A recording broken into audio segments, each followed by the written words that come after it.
Hello guys, I'm back. And I'm gonna apologize ahead of time. This is not the kind of meal that you think it is. I just wanted to talk to you.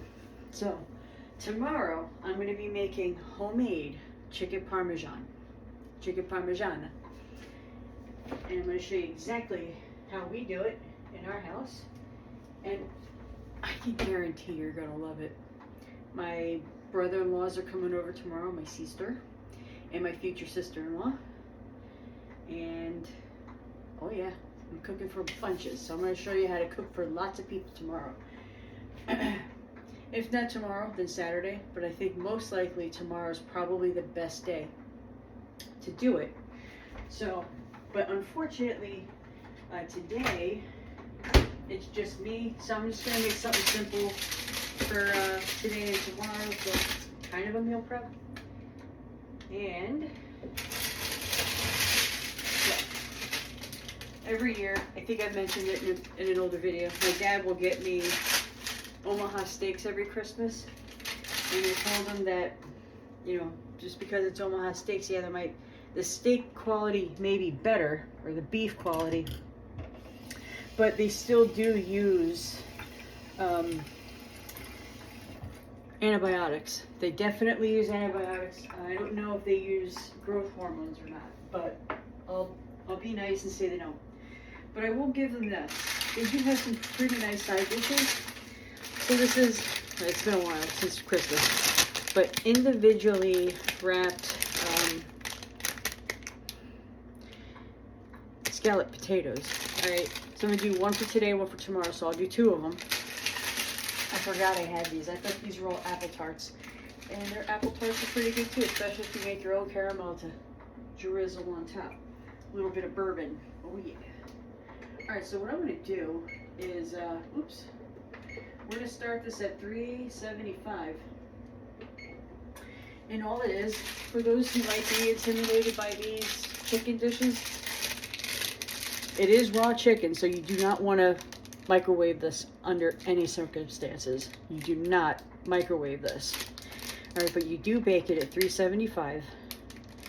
And you do it for about 35 to 36 minutes. If it's more than 2, then you do 37 to 39 minutes. Now, give or take a couple of minutes depending on your oven, you pretty much got it. Once you see it bubble off the top a little bit, that's when you know it's done. So you can use that as an indicator as well. Now, I'm going to take 2 of these guys out now. You're going to cook this at 425. We cook these at 375. All right, so 35 to 36 minutes, and this is 30 to 35 minutes. So I think the best way to do this would be to cook these first, because it's 30 to 35 minutes, a shorter amount of time. Or would these sit there cooling longer, because these take longer. But the oven would be a little hotter when I start out. Yeah. Okay, so we'll start with this. No, we'll start with these. All right, so it's at 375, and trust me, these stay hot for a long time.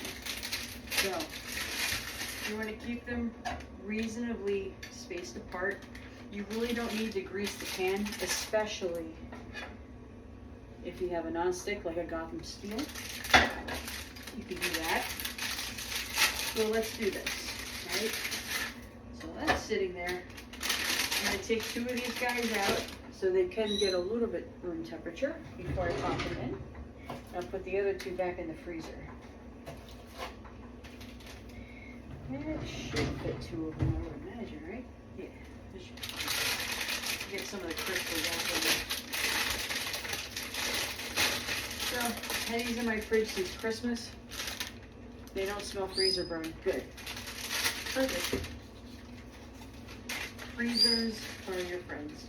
There's my birds squawking in the background. So you can imagine I have to be careful what kind of nonstick I use. I use this one as Teflon and BPA or whatever it is for ink. There's a couple ingredients that you have to look for with nonstick, and that has neither of those toxic ingredients. So I use this one. That, and I don't really cook it at a high temperature either. So yeah, should be pretty safe. Put that back in the freezer. Toss this. Clean as you go. So, I've had some conversations. One was with one of my older brothers. By the way, that's one of the tricks to a very good chicken parmesan. The garlic and herb in this adds to the flavor. It's amazing. Progresso and I want to say Colonia makes a garlic and herb as well, but this one's the better one, in my opinion. So it was over the summertime. I was talking to my eldest brother, and we're talking about Q, what's going on in the world. And, he had some sobering beliefs as to what's going on in the country. And it took me a while to kind of give him a different perspective. He did serve in the military, so he's very well rounded with certain codes and procedures, things like that. And what happens is when you see the country go in such a bad direction that it does, sometimes you lose sight of what you did learn, military law, and how government should be run. You figure like the country's too far gone, and I totally understand why he thinks that way. But what you're witnessing right now, and you've probably heard it thousands of times before, but if this is your first time, allow me to introduce you. We're watching a worldwide sting operation. Now, be like, okay, what is this whole Q thing?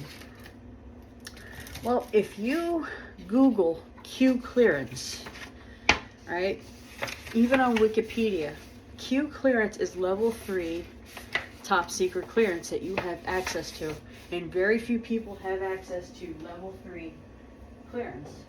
And if I'm not mistaken, I don't even think presidents or people who hold high office have access to it, if I'm not mistaken. It's a very small group of people. So, now, what my brother believed was we're under the illusion of freedom, and for the longest time we were. And we're just now seeing, it's catching up to us, that we're not free, and it's too late to act on it. That's his mindset. And he goes, he's like, don't you think that this whole Q movement and this conservative movement is just a way for, just a way to keep conservatives docile until it's really too late? And he did make me think about it. And I did do a lot of research, but here's my logic with that. If that were the case, right?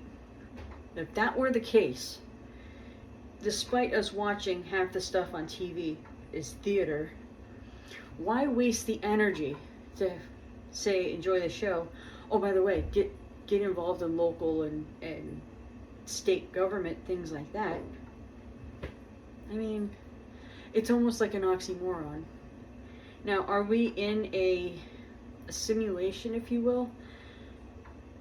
Yes and no. The movement is real, but ultimately, we have the choice. Each one of us have a choice. Alright, it's 8 minutes. Alright, so 45. Alright.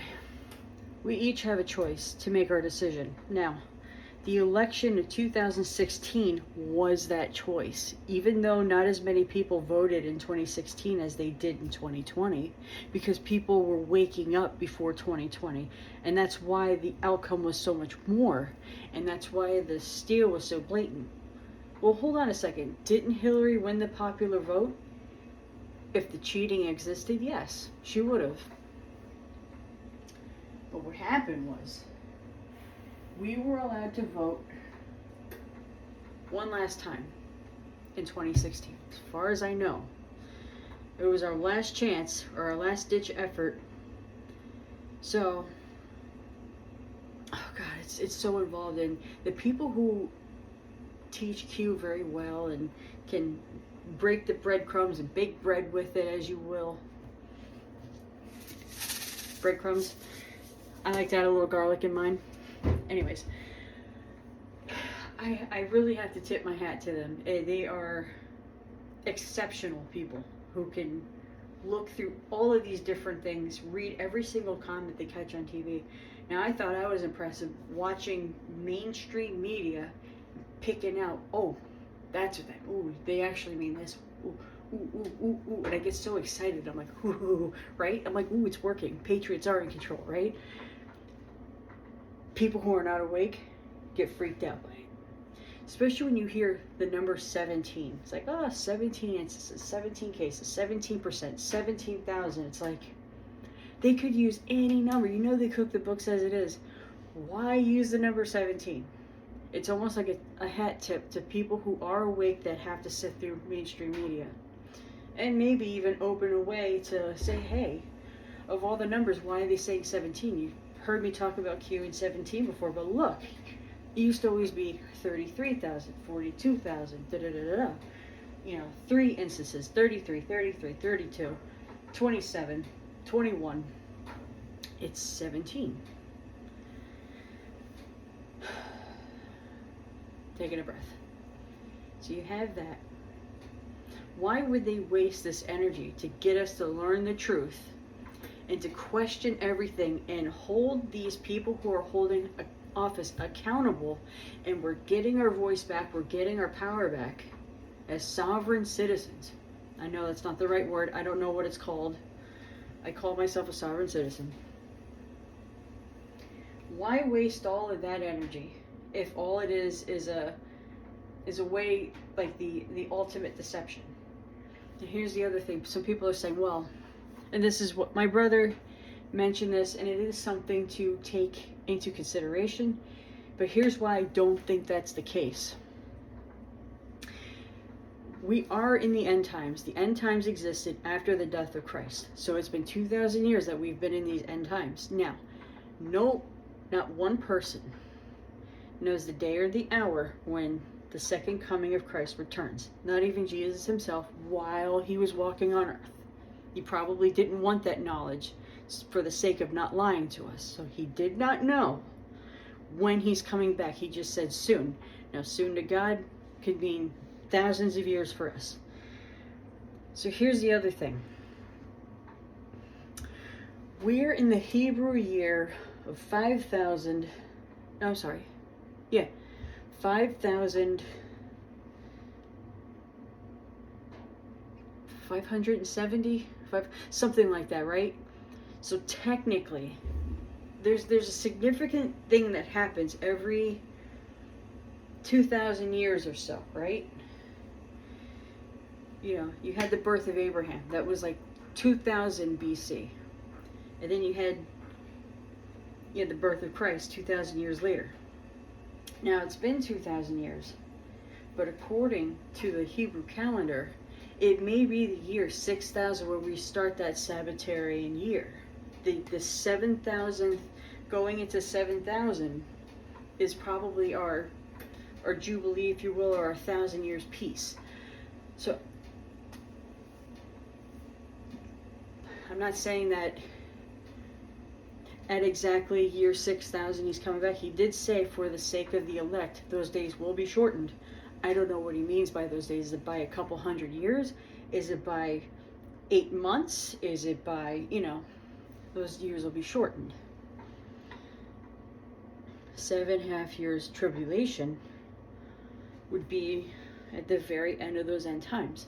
Now, we're seeing a lot of signs and wonders now. A lot of people pretending that they're Christ. A lot of people that, now, you're going to be like, well, what about the whole talk of the New World Order, this, that, and the third? Well, who is to say that you have, people like GW, Billary, right? Who's to say that they wanted to create the end times on their own because they're elite, they're Satanists and they're worshiping a strange god, if you will? Who's to say God's not going to be like, well, I know you're trying to push it, He goes, but it's not my time. Who's to say that this is not the start of a new revival for the ultimate chance for the next generation or two to get their acts together for God in a good time before the tribulation happens, right? I'm leaning more on believing that we're coming up on a jubilee, if you will, and the jubilee for us was taken from us. It was supposed to happen on 9/11/2001. We all know what happened that day. So, and that's the quantum financial system, where they're supposed to do an official audit on spending with the government, just fix everything, give us the money back that, we might have overpaid. So, I'm leaning towards a new revival. Now, things are going to get progressively worse and worse and worse and worse before it gets better. So you saw Revolutionary War, you saw the Civil War, every war kept getting worse. Desert Storm was short, but it was more of a conflict than it is a war. But now I don't know what happened. I mean, a lot of things could have happened that was underground that, they would never say on the news, so I'm not sure. But the war that we're in now is against spirits and principalities. I mean, these people are worshiping a power that, they're playing with strange fire, if you will. And if you know, is it the book of, I don't think it was the book of Exodus. It might have been Numbers, Leviticus. It's beginning of the Bible where Moses, I don't think it was his brother Aaron, I think it was one of his sons, was messing with strange fire, and God took him down. These people that are running this country, that are sons and daughters of, their deity, they're playing with strange fire, sacrifice, drinking blood, strange worship, anything vile. The term, where the term violence come from. People think violence, it's a physical, it's physical actions that is unlawful. Think of the word vile. Vile. You are vile, like just evil, just deep, dark violence. And that is why the flood came. So getting back to it, that's the spiritual side, Christian side. I know a lot of people are thinking it's the end times, and yes, you are right, we are. How far along and how far we're waiting before the first resurrection, I'm not sure. It could be 200 years, it could be tomorrow. But, and you guys may turn me off as soon as you hear me say this, but everyone has the right to believe what they believe. I believe Christ comes back at the end of the tribulation, and that there's no rapture before that. Now, if I'm wrong, great. I hope I'm wrong. I do, because who wants to live through this tribulation? There is nowhere where it says, and I know you're going to think of, I think it's 1 Thessalonians 4:16, where they're saying, the angels will call from heaven to, take God's elect and things like that. But Jesus himself, Matthew chapter 24, when his disciples came up to him and said, hey, what does the end of the world look like? He tells you what the end of the world, and he goes, only at the very end will I return. And he goes, and for the sake of the elect, those days will be shortened. So nobody knows when he's coming back. And of course, it's going to be like a thief in the night. And that's where people think, it could be tomorrow. He'll come like a thief in the night. You better, they didn't believe in pre-rapture until about 200 years ago because of how much of a moneymaker it is. Like, it could be tomorrow. So you scare people into getting fire insurance by becoming a Christian. It's so much more than that. He wants a relationship with you, and he wants you to choose him, not choose what he has, and choose him as an alternative. Anyways, getting back to it. So you have that side. Now, on our side, I mean, I don't care. I don't know how you feel. I don't want anything to say. I don't care. I don't know how you feel about General Flynn. Now, he may not align with me spiritually and what he believes and things like that. I believe he's Catholic. But as far as patriotism go, his intelligence and his love for country, and he does love God, I support him. Until he proves to me otherwise, or until proven guilty in the court of law, to me, he's innocent, and he has my full support, unless he proves otherwise. And you have to wonder, oh, Flynn, he's part of the deep state, da-da-da-da-da-da-da. No, he's not. I mean, they tried arresting him. Obama tried firing him because he knows too much. He's one of the people that I believe has Q clearance. So you have that.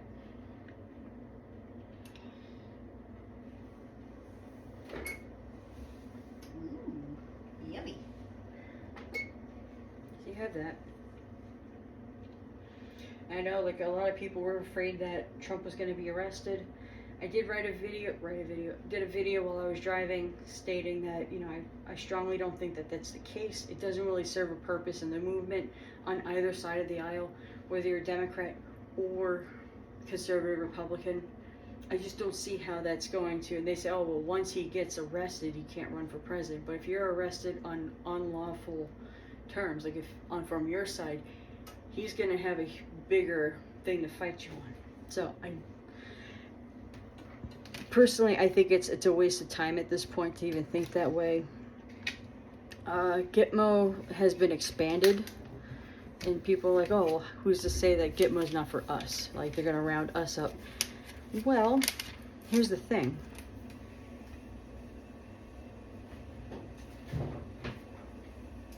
Had Hillary won, it would have been the case.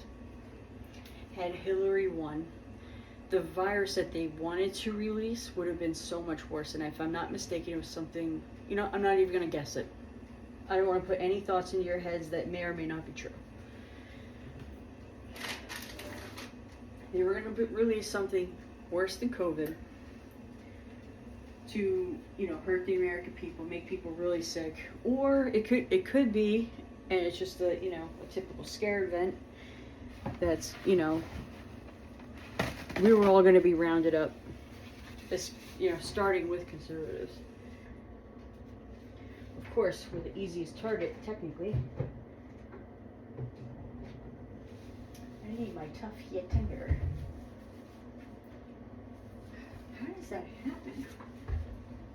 I don't have greasy hands when I touch my cabinets. There we go, much better. I just cleaned everything. So, if you actually read the Q post, you know, I should take you on my computer and show you how to navigate through the Q posts. I have access to the Acun, or whatever it is, but it has every single post from 1 to 4,000, and I'll show you how to scroll through it, how to look up specific words. Let's say you want to look up Q posts regarding General Flynn.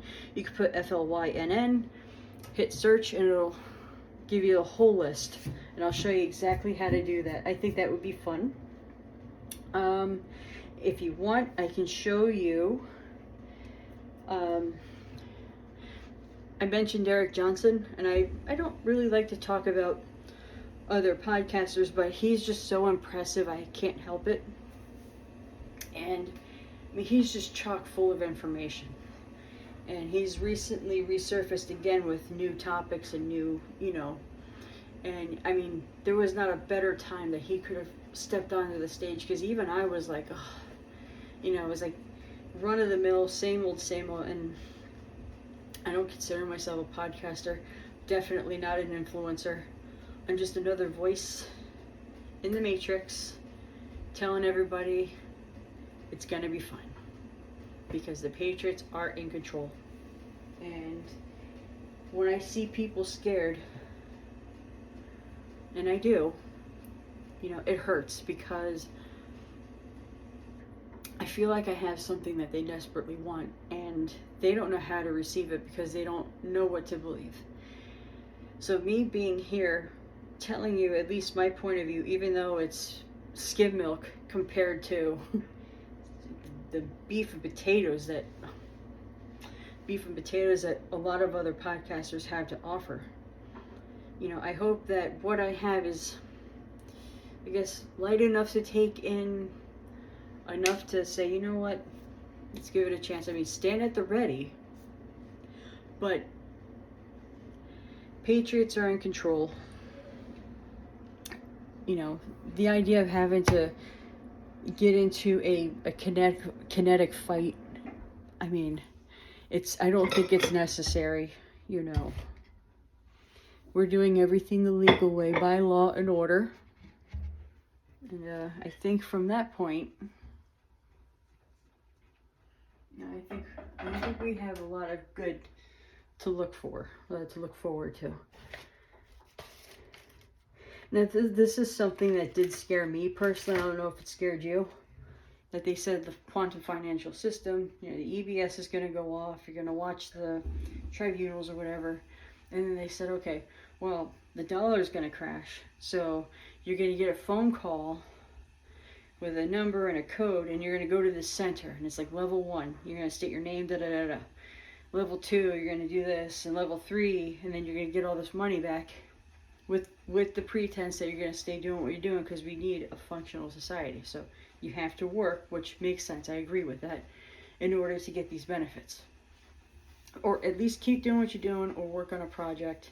You know, basically what they're saying is money's not going to be an issue anymore. That's great, right? It's a nice thought. But not just one, but a couple people have mentioned that you're going to go into this thing and they're going to scan your heart to see if you're going to do good with the money. I don't think that's the case. And hearing that initially freaked me out because a couple people who have mentioned it, I follow them and I like their content. And I don't think it's them that developed that idea. They could have heard it from somewhere else, or maybe they heard it from multiple sources and then they mentioned it. I hope that that's not the case because it's impossible to scan somebody's intentions with a computer. And it's a scary thought to think that they can. So you have that.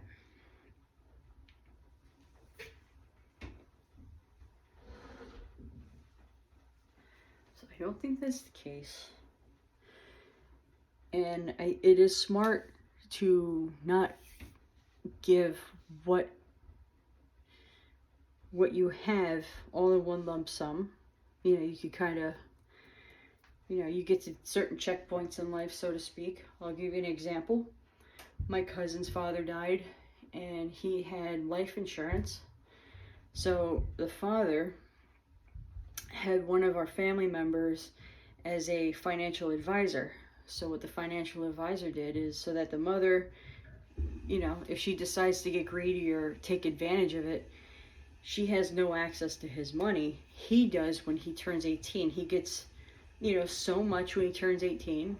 Then he gets another little bit when he turns 25, 30, and I think he gets the rest at 35. Like the whole lump sum so you get like increments. So like you get the smallest amount at 18. I don't remember what it was. It was a few thousand, whatever. You know, he turns 30, gets a little bit more, you know, or 25, he gets a little bit more, 21, whatever it is. And then when he turns 30, he either gets the rest of it or it's, you know, he has to wait until he's 35 to get the rest. I'm not sure. Which is smart. When you're 18 years old, you don't know what you want. You blew through it, you know. He's got a big heart. He's very generous. So he was treating everybody to, you know, dinner, hotels, things like that. You know, and elder people in the family were like, hey, what are you doing? This is your money. Put it away. Put yourself to school with it. This, that, and the third. So when you're 18 years old, and I'll be the first to admit it, when I was 18, I had no idea what I wanted. I thought I did. But me looking back to what my ideas were when I was 18, thank God I didn't get anything then, because number one, I'd be gone. Number two, it would have been a huge waste of time in my life. Everything happens for a reason. I'm here where I am, and I'm in a good place because of the different things that transpired in my life. So no matter where you are in life right now, if I can give you anything to take away from this, even if it's a wrongdoing, take it as a lesson. And if you're not in a good place, it's not permanent. And when you get your second chance, when another door opens, you will be better at this chance or this time around. It took me a couple times. I'm not gonna lie. I was very dumb with my finances and just other different decisions that I made in life. So I would be the last person to judge anybody for making a stupid financial decision. So anyways, this quantum financial system, based on my experience of my life, handling money, handling businesses, things like that, I'm in total agreement with increments, or some form of annuity. Like, okay, you get, let's say it's $50,000 a year on top of what you're getting to start, depending on your age. I guess if you're older, you worked hard, you served in the military, you tried and failed at so many things, you were taxed into oblivion. Let them have a few $1 million or even $1 billion, whatever it is. Let them. They've worked for it all their life. Somebody like me, I'm all for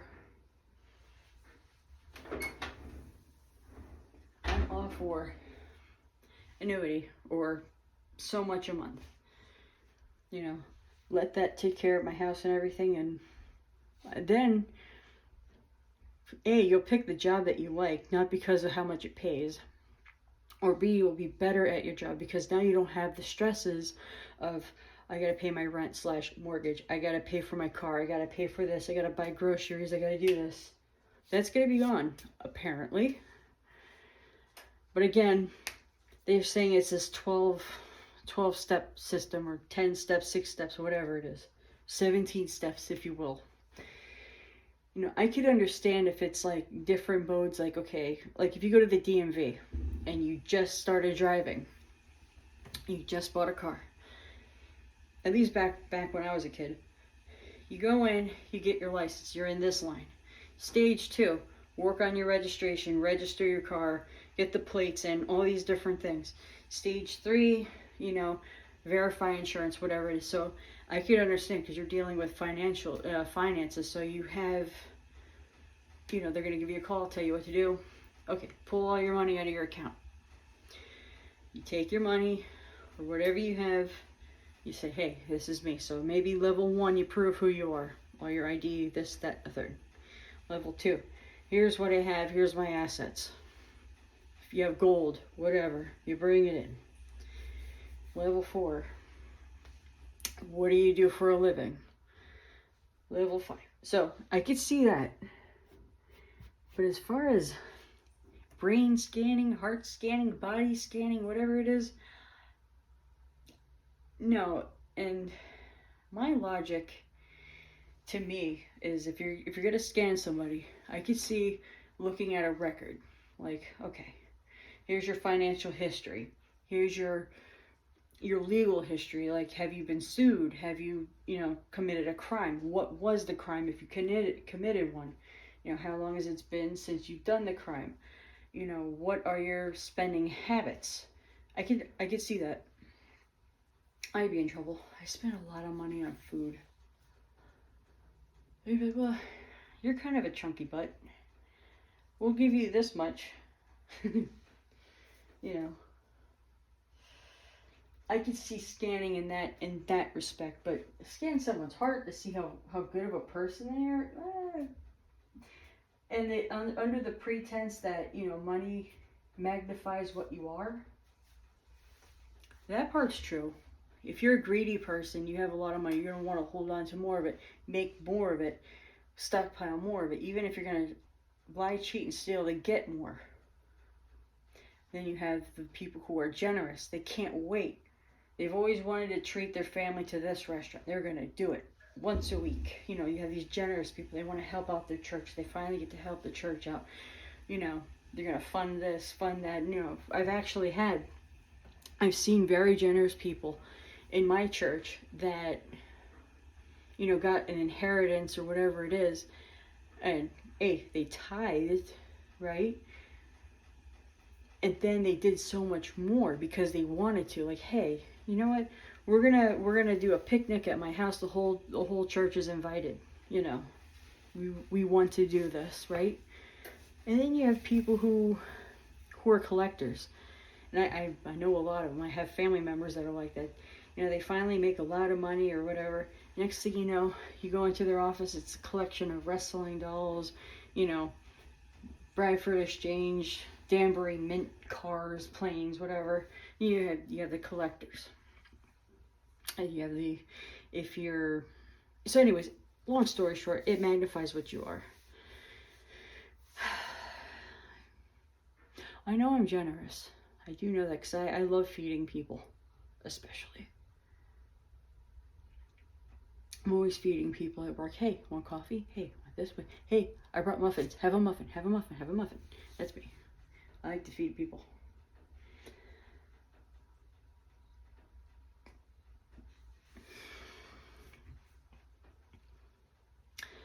I like cars.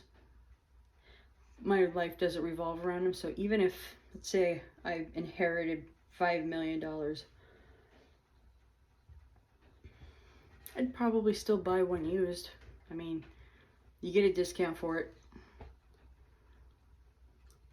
Get something dependable, not something that screams, hey, look everyone, I'm rich. Like, that's just, I feel like that gives you the wrong sort of attention.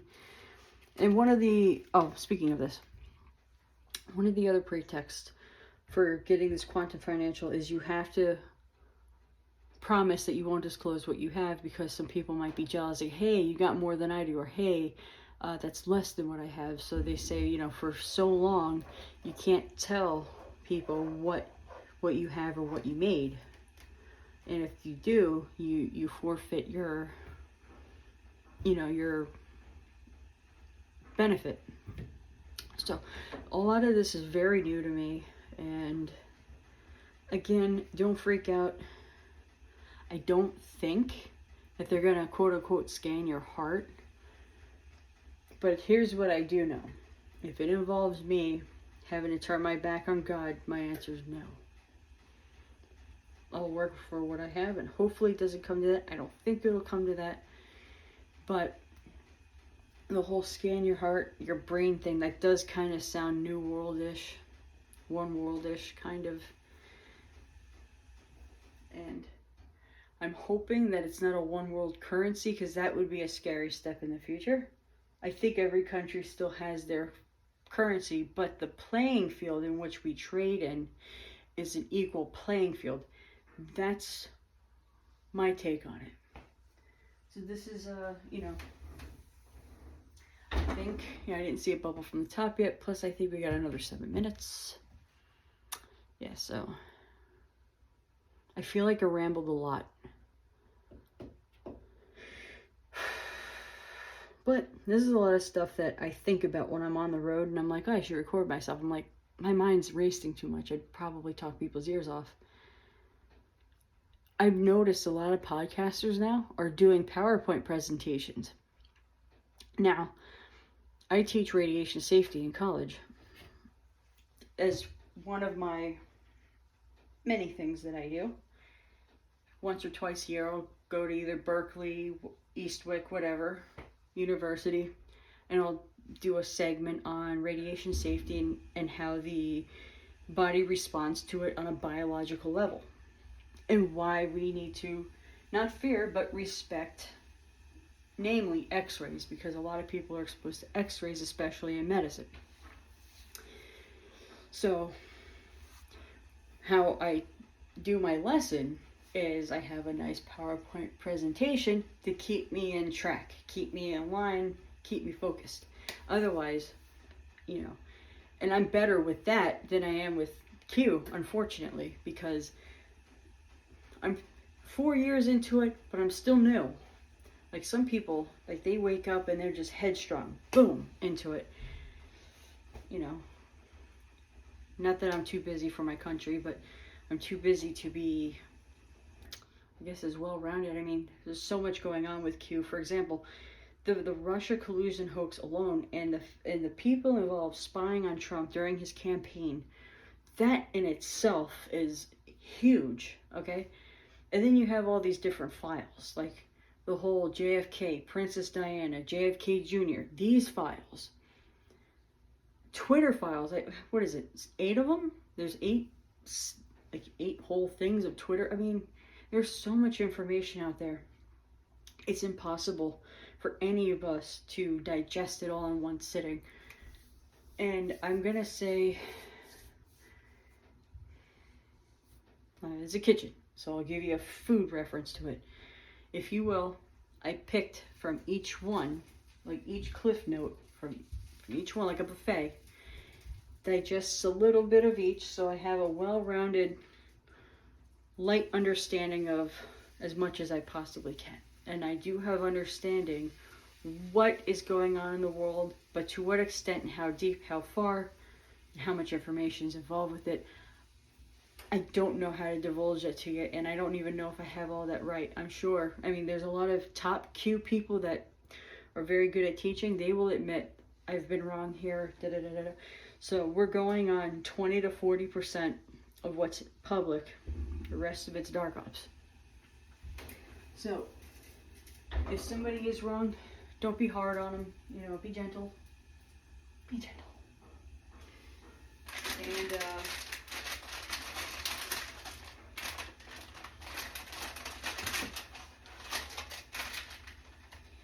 you know, I've been guilty of it a couple times now, not outwardly. Like I could never go to a podcast and be like, hey, I don't agree with this. Even if I didn't,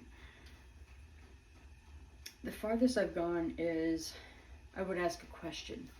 Like, hey, you said this. Did you mean this? So it doesn't come off as I'm trying to fight him, but sometimes I might have a misunderstanding of what he said, and when I find the context behind it, oh, okay, now I understand. Now I get what you mean. So it could be something that simple. I think more wars are fought besides deep state greed would be over misunderstanding. And honestly, it is all misunderstanding. We've been misinformed to understand what was really going on after 9/11. That in itself is a whole another thing. And for those of you that are in my 1 million strong for the new Twin Towers on Facebook, I was harsh a long time ago, and I'm talking 2012, 2011, when there were some truthers on there that were posting that 9/11 was an inside job. I was very harsh, saying, hey, this is not what this site is for. There are people who are victims, people who lost family members that are on this group. They don't want to see this, you know, pictures of the buildings exploding, things like that. And I said, if I see it, I'm kicking you off. And there were a couple people that were blatant that posted even more. They started advertising, whatever. But if you're out there and you were the one I yelled at, I'm sorry. You were right. I was wrong. I didn't believe it, nor did I want to believe what, you know, I was a Bush supporter. Now, if you support somebody that strong, it's really hard to pull them out. And I guess you could say that's why I'm gentle with a lot of people, because, you know, I was once them, just on the other side of the aisle. We're no different from each other. It's just the way our belief system is different, but we, in a way, whether we know it or not, we believe in the same thing. Okay, so this is going to be 425. Alright, that should only take a couple minutes to heat. And that's going to be 30 minutes. We'll keep this right by the oven. Keep it warm. One of the beauties of having gas, not here, having a gas stove. Wow, my house smells so good. Oh, it's my Scentsy thing. I'm like, wow, it's like a little spicy. I smell a little bit of Christmas in here. I have Christmas cottage going. Yeah, I think that's about what I had for you today. Again, I'm going to bake this for about 30 minutes. If you want me to take a bite out of it, you guys will watch. I can do that for you if you want. I don't think you want to watch me go, that's so good. It's just, especially like, look at me, like, anyways. I think I'm going to end on this. I hope I didn't ramble on a bunch of nonsense like I did an hour and a half video last week, from start coming home from work till I pulled into my driveway and I was still talking. And I'm like, I was interested in some of it. I'm like, oh, unnecessary. I mean, I guess I could splice it, but by this point, I think enough has happened till now that it's just added unnecessary information. Talking about, Trump's I almost said tribunal. Trump's arrest, this, that, and the third. Apparently he did go to court. I did watch one of his hearings, and, he's a smart man.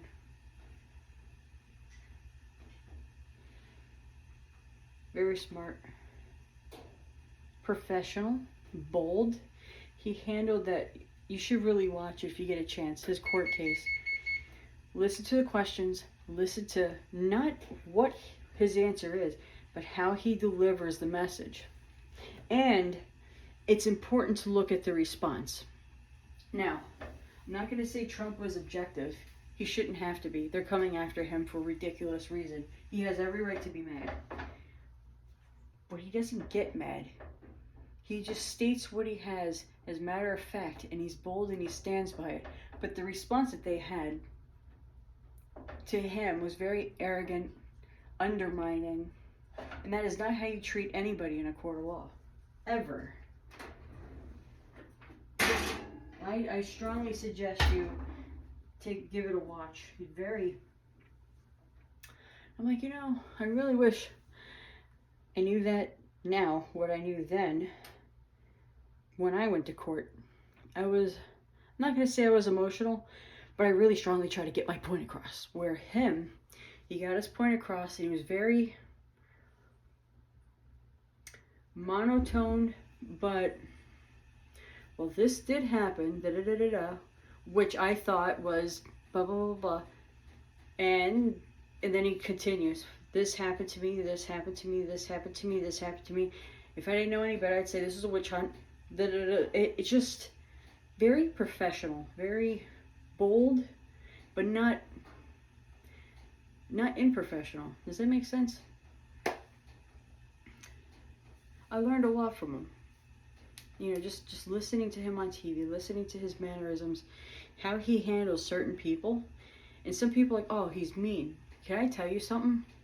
You need to be assertive. He's not mean. He's assertive. Assertive is a very good quality to have. From court to the dating world, be assertive. And I'll give you a good example. Yesterday, the day before yesterday and yesterday, a guy approaches me on Truth Social. Hello, beautiful. Oh, you're so beautiful. God, spent extra time with blah, blah, blah, blah, So he thought maybe his profession would be enough to get me like, ooh, I'm not like that. I'm not attracted to money, nor high professions at all. I look at the quality of the character. So he's saying to me, hey, do you have Google Chat? The truth is I do not. I do not have Google Chat. So he asked me. I said, no, I don't. He goes, well, do you have any other form of chat WhatsApp, this, that, and the third. He's not the first one who's done this. There's a couple. Number one, I don't think I'm all that, but you know, I guess beauty's in the eye of the beholder, if you will. Getting back to it. So I said, no, I don't have these. I do have WhatsApp, but nobody, I said, the only people allowed on WhatsApp is my family. That's the truth. Then he goes, well, you know, I'm in another country right now. If they shut my internet, I'm not going to have access to Truth Social. So I need you to download. Pardon? I've only just met you a day ago. You need me to what? Okay. I said, listen, I'm not comfortable with people that I've just met to talk on a different app outside of Truth Social. Truth Social is secure. You know, you could be as anonymous or as front running as you want. I'm kind of in between, you know. I don't want too many people to know exactly where I live, da-da-da-da-da. So then he'll ask another question. Do you have kids? No. You know, what do you do for a living? Okay. Did you download WhatsApp yet? Or Google? I said, this is when you get assertive. You do this, especially on the third time you tell them no. I told him, I did not download Google Chat, nor will I. I told him I did not and I will not download this. I've already told you that, and I'm not being mean. And if he takes it as that, that's on him. He's the psychopath, right? I didn't get a response, but I said, I'm not getting it, nor will I. I hope you can understand and respect my wishes on this.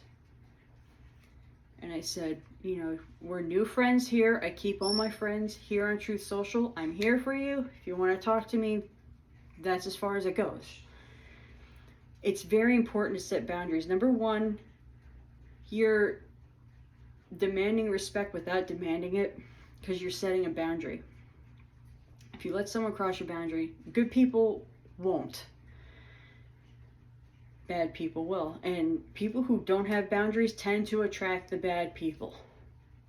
So, little word of advice. Even though it's Truth Social, even though it's Getter, and they're quote-unquote conservative, Trump-supporting, military-waving people, set your boundaries. Now, if you're comfortable enough to go on Google Chat, which Google can be tracked, I trust nobody with it. It's, you know, that's your decision.